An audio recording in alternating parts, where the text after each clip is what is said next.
Hello, everybody, and welcome to another episode of 25 Backstory. I'm Rondell Joseph. She's one of the well-known news personalities of the late 20th and early 21st century, and was the first black woman in the Chicago area to anchor a 10 o'clock newscast at WLS-TV. I sit down in an interview with Diann Burns as she talks about her tenure at ABC7, CBS2, and the life outside of news, as well as some of her former colleagues. Take a look. All right, Diann, I've watched you from your time at Channel 7 with Ron Majors, then over at 2 with Antonio and Rob. So tell me, what was it or who was it that inspired you to go into TV news? So I was not one of those people who grew up to be Mary Tyler Moore kind of thing. I was in a totally different field. I liked musicals. That's what I did when I was in college, and I paid my way through college by working on stage.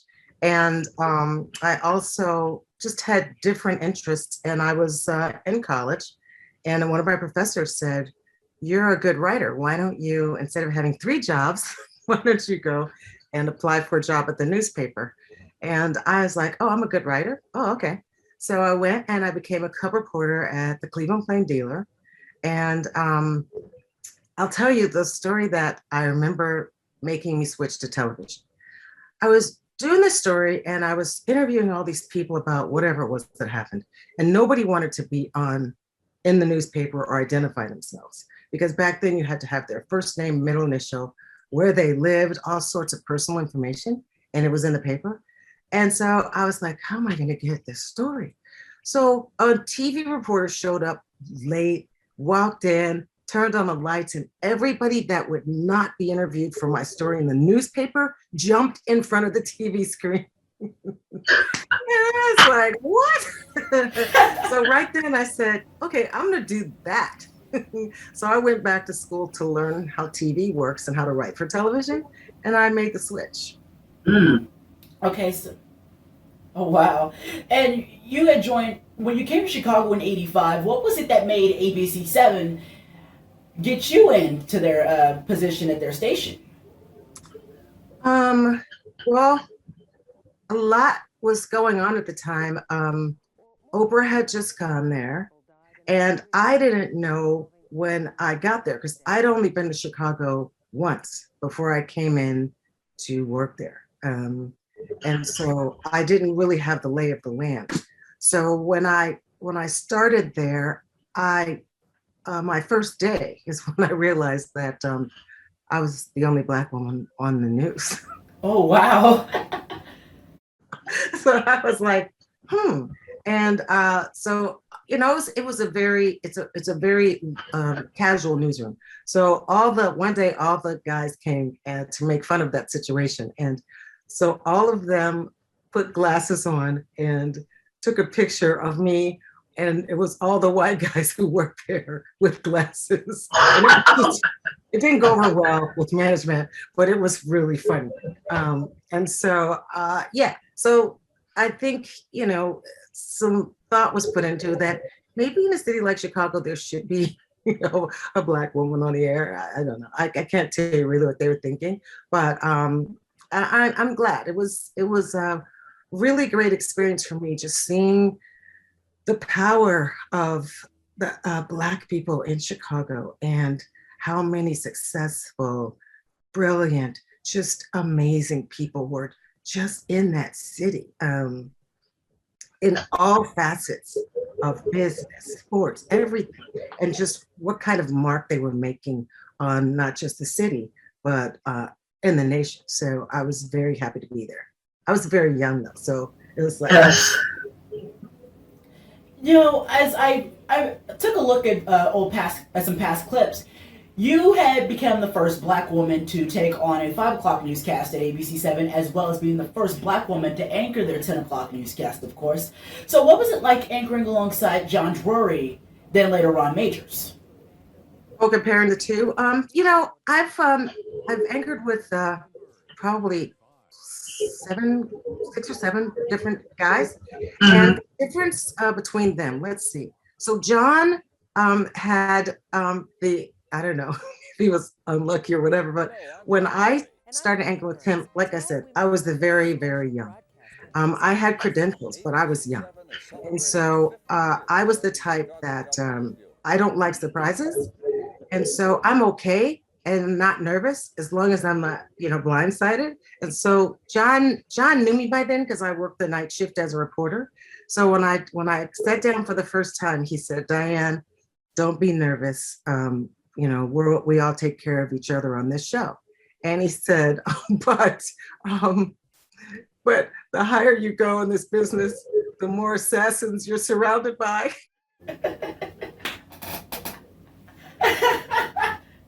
You feel so comfortable. But he was the kind of guy who was strong and gentle and nurturing, and he really helped me grow into that role at 5 and at 10.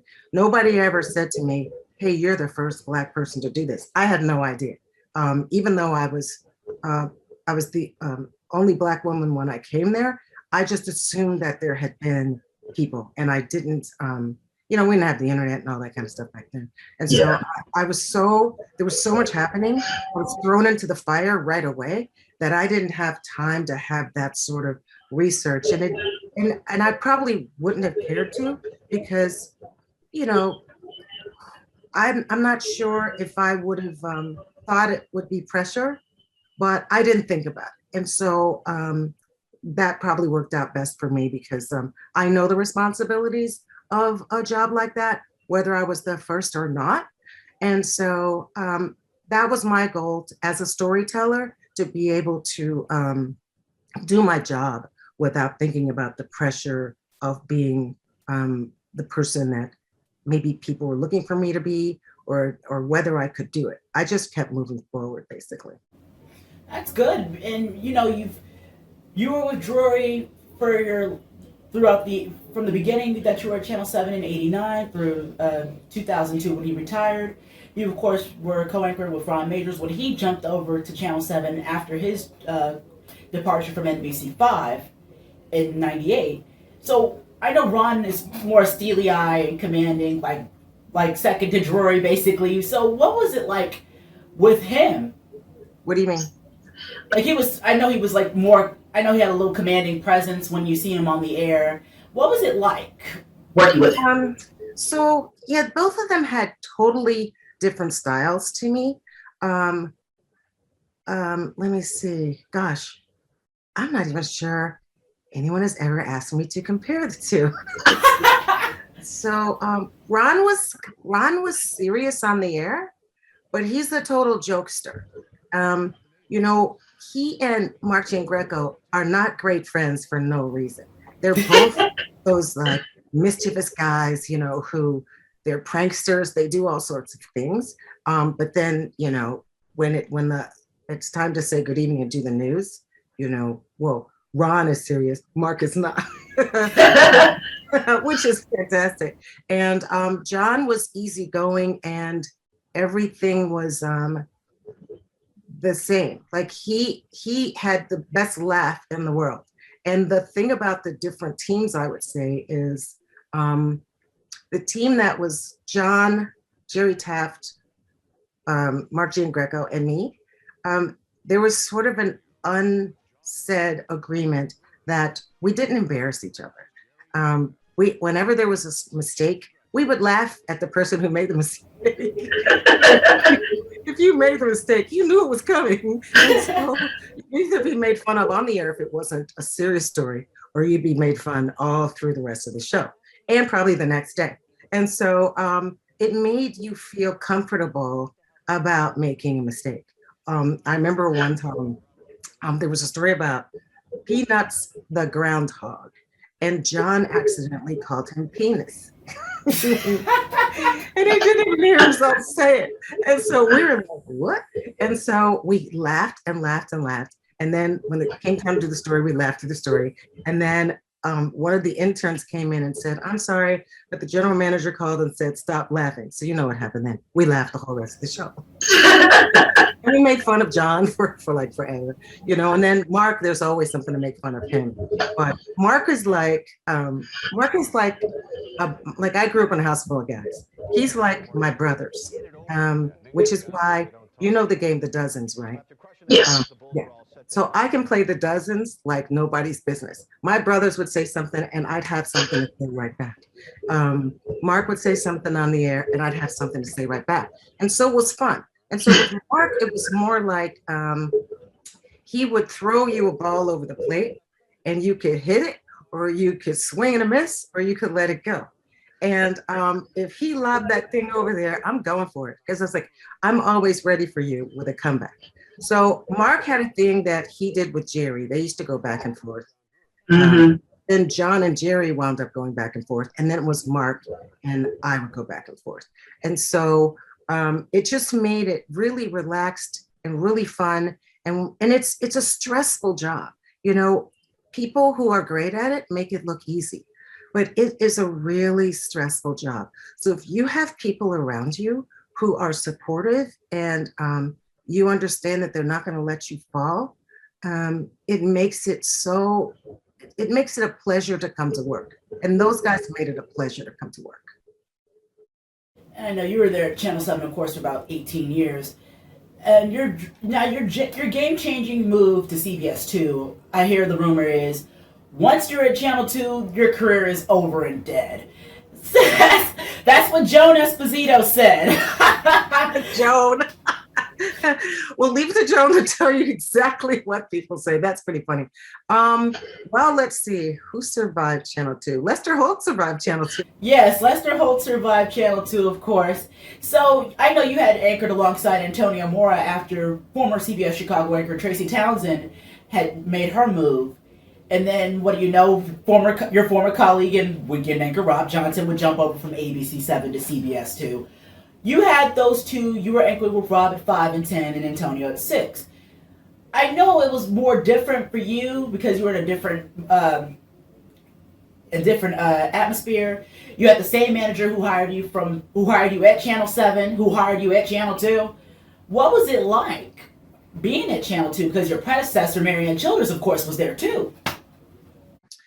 There were a lot of people from Channel 7 who at the time went to Channel 2. And I will say what's different in TV news is you don't get a chance in those jobs to go and get a feel for the place, just like at Channel 7. I got there and it was just my first day. You don't get a chance to hang around and see what people are like. And there's no, review on the internet like there is now where, you can find out what the place is like. Let's see. Should I be diplomatic or should I be frank? It was different. It's a different presentation. It's a different, there's a different audience that watches that channel. And there's a difference in the way they do news. And so I think when it was taken over by, the former Channel 7 people, that they tried to make Channel 2 what Channel 7 is. And that's difficult because you can't make something that's already what it has been forever. You just can't change that and make it what the other station is and use what the other station was successful at another station. It's not the same audience. It's not the same staff. It's just not the same vibe.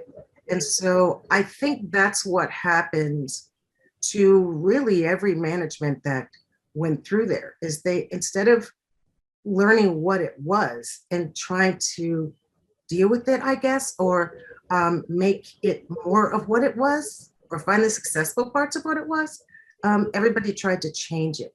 And I think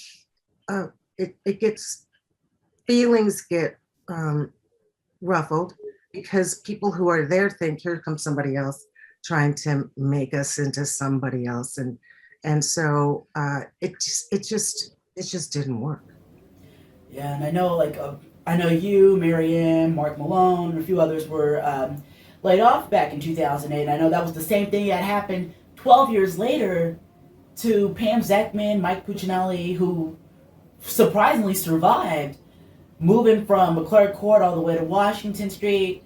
And I know it was a game changer for CBS too, because the ratings I know there's a saying that making talent leave doesn't make the ratings any better. It'll make them drop even lower. And I know that was what happened with Giangreco over at Channel 7 just a couple months ago. You had his dismissal. That was a crazy one. And everyone was asking themselves, what was going to happen? I know Diann Burns wouldn't have had an issue if he was to say something like that. That was what they were saying. They were saying you or Kathy Brock, for that matter. Yeah, I think everybody who watches Channel 7 knows who Mark is. And, Yes. And Mark does not have a mean bone in his body. He's not sexist. He's not racist. He's none of those things. He's just a fun-loving guy who says what's on his mind. And you know that he's not going to cut. He's not cutting you. So you just have to play with him. And and so he's looking to play with him. You have to play with him. And he attacks people to be attacked. That's how you have to look at it. He wants you to come get it. And so he says stuff to you and you go, okay, I'm coming for you. And it's fun. I mean, it's fun. It keeps it loose and it makes the audience laugh. And to me, with Mark, I love sports. And so it let me know that he's like, sometimes sports guys don't like news people. And sometimes news people don't like sports guys. But I'm a guy's girl. And so, I have a comeback with the best of them. So I don't get my feathers all ruffled. I don't take it personally unless and I'll ask you, did you mean to do that? I'll ask you right there. What did you mean by that? If I'm offended. And you can tell if someone's coming for you. Yeah. So, and Mark's not that guy. So that was unfortunate and difficult to watch that whole thing go down. Yes, it was. And I had covered the breaking story that night, and I knew there was a backlog, and that was something that a lot of people were scared about, hearing that Giangreco would be bounced out. So I know a lot of people jumped over to different stations watching different formats. And I was like, I don't think Diann Burns would have had any offense to this, nor Kathy Brock, because I know those two women were well respected and stuff like that. So now after CBS 2 and Channel 7, you've jumped over to your creation of Next TV, Diann Burns Media, and you've done some reporter roles in a few different movies and stuff. What is it like now outside of TV, since you've now just started your own businesses and doing acting? So the reason, so I've done acting, remember before I was doing stage. Yes. And so people who I know through the years will say, hey, you want to come do this or whatever. And so I'll do that. But after I was, after I was at Channel 2, I did Boss, Kelsey Grammer's show. And it was really great because at the time I was transitioning to my own business where I could figure out how they were doing things, the modern way that they're shooting these shows, because that's what I transitioned to. So what I did was I learned that. I went back to school actually, because I think that as things change, you have to, if you want to stay doing something in entertainment, you have to stay up with the way things are being done. Which, let me flash back for a second and I'll flash back forward as they do.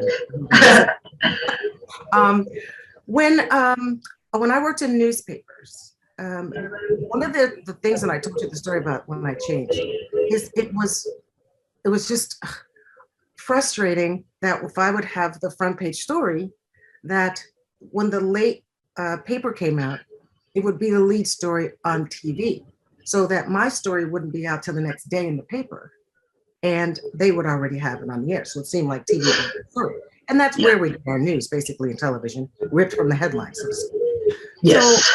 So when the internet came along and computers and took over, when computers took over just the way television was done, and then the internet came, TV was not prepared for the same thing that happened in newspapers, where before you could get the breaking news on TV, it's already on Twitter and every place else. So that's what we're watching now, is how do you deal in that world when people go, they don't rush home to see the 5 o'clock news because they already see the story on their phone. So what's going to happen with that? So flash forward. So I went back to school because I believe you should always learn a different way to express yourself if that's what you want to do. So just like I learned after I left newspaper to write for television, when I left TV news, I learned how to write for documentaries and for scripted movies and things like that. Okay. That's how I'm going to be expressing myself now. I'm working on a documentary now that is it's so Chicago that I'll give you the rundown before I tell my exclusive. And so I'm very excited about that. TV news, it's sad to watch the audience dwindling and that it's not anymore personality driven. Because to me, like when you see Mark, people watch that show. No slight on anybody else. And I don't know what the background was and all that, because I'm not there and all that stuff. But Mark is a big personality. And so when you take Mark away from that newscast, I don't, it's like people who watch television for that whole generation, it was personality driven. And he's a personality. So what does the news do now? I don't know the answer, obviously, or I'd be running the place. But yeah. Just like you said, it's changing.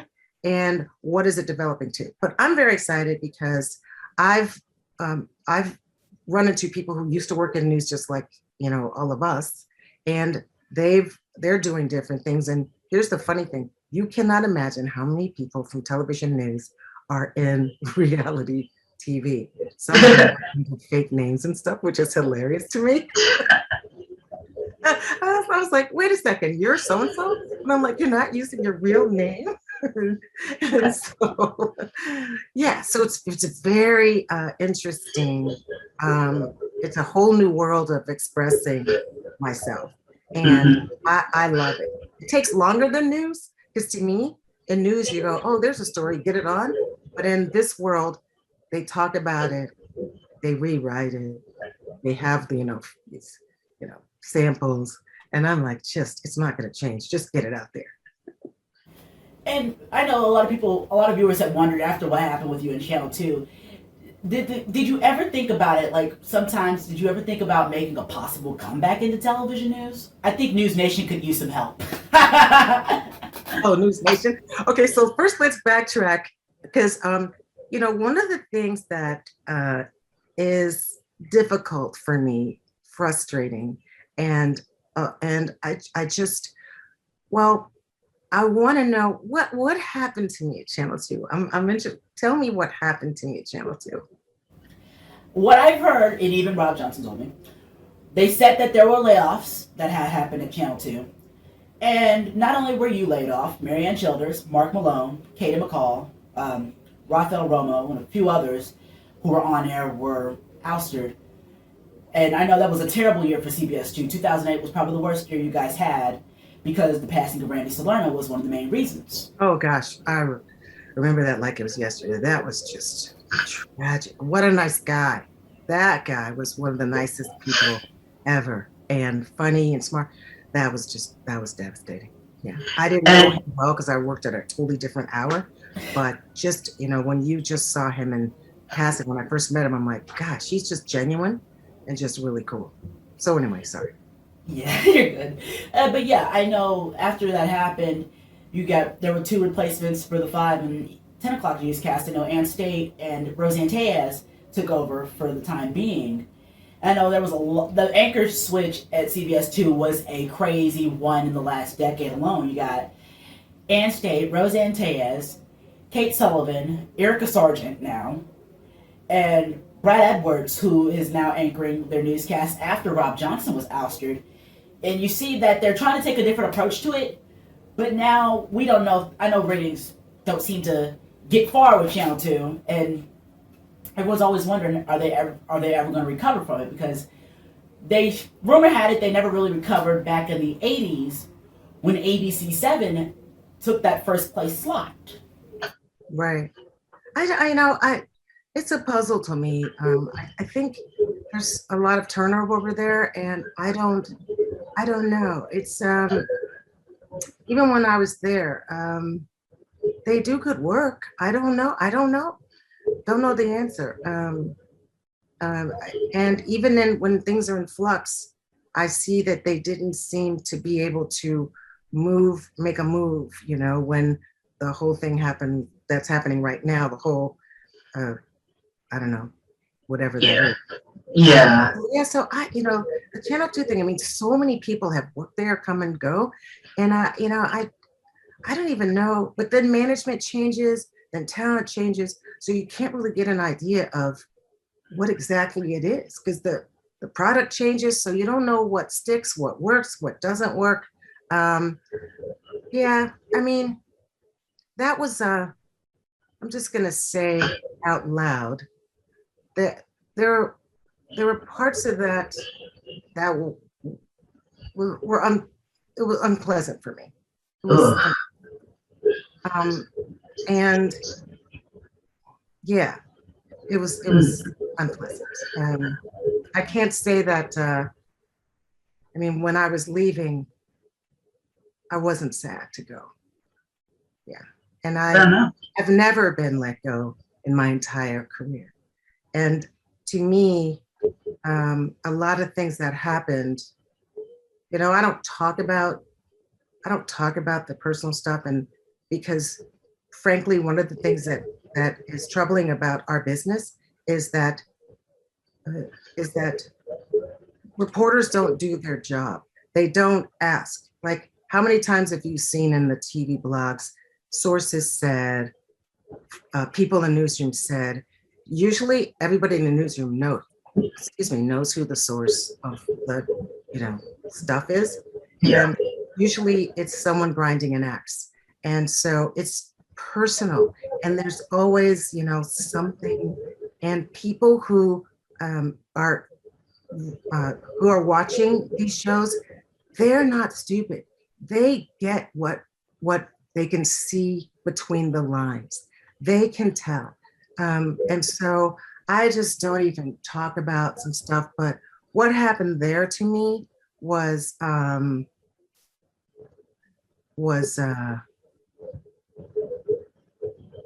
searching for a diplomatic word and I can't find it. We'll just say it was difficult, but you weren't sad to leave, but you made it out of TV news, basically in the top ranks. You were well known, and still will be well known.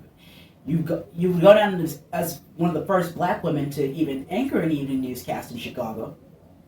Yeah, but just like Mark said to you, um, you were talking about everybody wants to leave on their own terms, and everybody wants it to be fair. There are people in our business who are, criminals, thieves, or whatever, and somehow they're still working. But to me, it's so personal now. And that's why people at home readily accept the term fake news. It's not the news, it's the people. And so there are so many people who want so bad to be the star on the news and the star here and there that they spend their time backbiting and saying things that simply aren't true. Um, and and I'm going to tell you, sooner or later, karma comes around. We're watching it. You can watch it if you pay attention every day. The karma show is alive and well because you don't get away with these things. And that's what people do. Everyone has an axe to grind. Not everyone, but I'm going to say people who come to me and say mean things about people. And they ask to be an unnamed source. If it's something really bad and I can't confirm it, I say, I am not going to grind your axe for you because that's what it is. You can't let this go on with these unnamed sources, people in the newsroom. And there's a situation right now where I am putting someone's feet to the fire. Sometimes back in the past, I would call someone directly and I would say, hey, that wasn't true. And they'd say, oh, sorry. Yeah, I didn't double check with you. And I let them slide. And I said, don't do that again. It's not fair to me. And this one person just keeps violating that. So I am putting his feet to the fire. And he is not the only one. There are untruths that have been told and, to get my face in the headlines so that they can get attention to say that, they did the story about Diann did this and Diann did that. And they need to be called out because that's what's wrong with our business. We've got to stop it. We've got to stop it. Yeah, that is indeed. And the truth matters. And I know there's people in the news business, sometimes they don't think about the truth. And there's a saying I learned that sometimes apparently appearances seem to be more important than the truth. And not only does it will shoot someone's credibility, but it could also ruin their career. It can ruin their career. And then the other thing is, it used to be that, when I look at the different headlines involving, different personalities or whatever, the problem too is that, if the biggest stars, if they get all the credit, they're okay with taking the blame. And that's why big stars are big stars. Because for me, if I'm in a bus and it's headed for the cliff, I don't want to be in the back seat screaming. I'll take the wheel. If it's going over, I'm going to try to stop it. I'm not going to be back criticizing the driver because he couldn't save us. And that's the problem for me. I think that when and I'm not going to name like national big stars have been in trouble, they're the people in management who have benefited from all that they do should be the first ones to step up to say, we got to show this person support, give them the benefit of the doubt, but they have to get to the bottom of it. Don't add to the person being destroyed. And a lot of people who are being destroyed don't deserve it. And some of the ones who deserve it are not getting destroyed. Now, Diann, I will keep that in mind. And, I've been in news for about 15 years now. I've seen it. I've been through it. I've been destroyed and let go. But at one point I was let go from a station I worked at my first year in college. And I was racially discriminated and everything. But I came back. I didn't let it get to me. But the people who were behind it, they eventually got what they deserved. Karma show. Mm-hmm. And even though it interrupted your career, I'm going to say that, I'm glad you didn't go down in the hole to fight back, because that's why you rise to the top. You can fight all the haters and all that stuff, but it's a waste of time because they are typically still down there, but you rise to the top. So good for you. You kept going, and you're smart. You move forward. You can't spend a lot of time on those people, but you have to have them somewhere in your file because, when they come for you again, you recognize what's going on. Yeah. And I'll tell you this is one of the funniest moments I had. One day I was actually anchoring a newscast. I asked for someone to send me help, and I ended up with one of your hairstyles from the mid-1990s. Yes. Father, you had like a part or something in the middle or something? I think I saw you posted that or something. Yeah, I was like, somebody send me help. I'm sitting there looking like a 1996 version of Diann Burns. Those were the days, honey. Those were the days when they would hook your hair up and you could have big old hair and all the colors of clothes and stuff, and yes, jackets and stuff like that. Like, they wanted. Now I think it's kind of gone the other way where it's like everybody's at a cocktail party. But I guess if you're working with the right body and stuff. We used to have, so back when I was in a newsroom in Columbus, Ohio, and as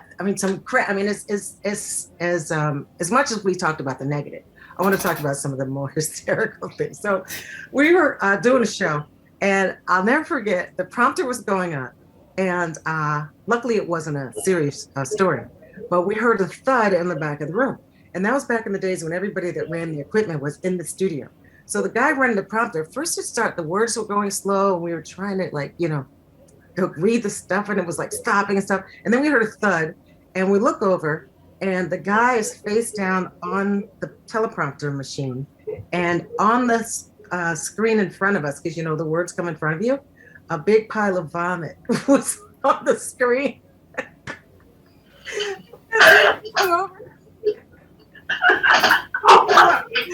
So we were like, we were scrambling trying to see what it was supposed to say, and they go, get him off the prompter. So they had to go, and because the guy was out cold, and they had to go pull him off the prompter thing, and then somebody else had to sit in and catch up. It was hilarious. You know how everybody runs into the room because it's like, what's going on with this show?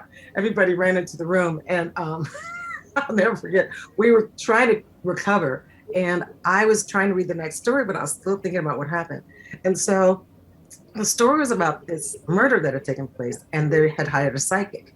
So I'm sitting there trying to ad-lib, and I said that the murder victims were telling the police where the psychic was buried. And then I had a straight face, and I said, Tom, that was my calling at the time. I said, Tom, back to you. And everybody in the studio was looking at me like, what is wrong with her? And I was like, thank you. And then after the show was over, I destroyed the video. Totally. Oh my gosh. So many gags. So many funny things happen. They're just, they're just classics. And you just think there's shit there. And there used to be a blooper reel that people kept, but those are the things that people at home get a kick out of, because you always want to, when the computer took over the cameras in the studio, I remember, they were on these hydraulics, and the cameras would move around to different people. And so one day something happened, and I heard a whooshing sound, and all of the cameras kept coming forward, and the guy was pushing the button for them to stop, but the cameras didn't stop. And they came forward, everybody leaned back like this, and the cameras crashed into the desk in front of everybody. And they go to commercial, go to commercial. I die laughing. It was just, it was such a fun, Channel 7 especially was the most fun place to work ever. People were always, pulling gags, and, it was pretty spirited, but when there was something happening in the city, everything stopped and everybody got to it. That's why that place worked so well. Everybody wanted to get stories on the air. Everybody was really competitive. Everybody wanted to be number one. That was what it was about. Yeah. And I don't regret anything that happened, because like you said, you have to move, you have to keep it moving, and you learn, and that's the whole point. Diann, thank you so much for taking time out of your Saturday to be interviewed by me. I will keep in touch with you, of course. Better. I will. All right. Thank you so much, Diann. Nice to see you. All right. Great to see you too. Bye.